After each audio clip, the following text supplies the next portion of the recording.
வணக்கம், நான் சதீஷ்குமார் பேசுகிறேன். இது நம்ம பார்த்தோன்னா பஜாஜ் பிளாட்டினா வண்டியில் 110. ஸோ ஹை ஸ்பீடு 5 கீர்னு சொல்லுவாங்க. அவன் தான் பார்க்க போகிறோம். வண்டியில் பார்த்தீங்கன்னா எம்ஐயில் எரியுது, இந்த செக்லைட் வந்து எரியுது கண்டினியூஸாக. அதான் ப்ராப்ளம். நம்ம ஓபிடி செக் பண்ணும்போது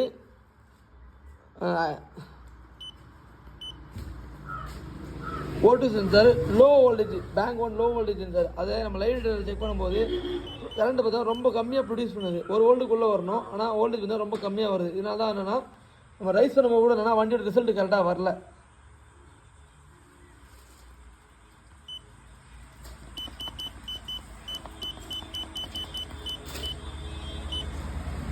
பார்த்தா ஓட்டு சென்சார் வேல்யூ பார்க்கணும். ஸ்டார்ட் பண்ணும்போது வண்டி ஸ்டார்ட் பண்ண போகிறேன்.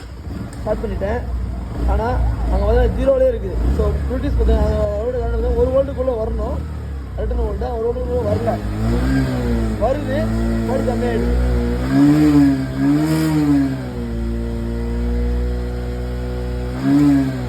இதுதான் ப்ராப்ளம்.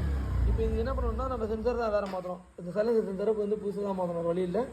ஏன்னா ரொம்ப லோ வோல்டேஜ் ப்ரொடியூஸ் பண்ணுது. அதான் ப்ராப்ளம். சிறிய தகவல்.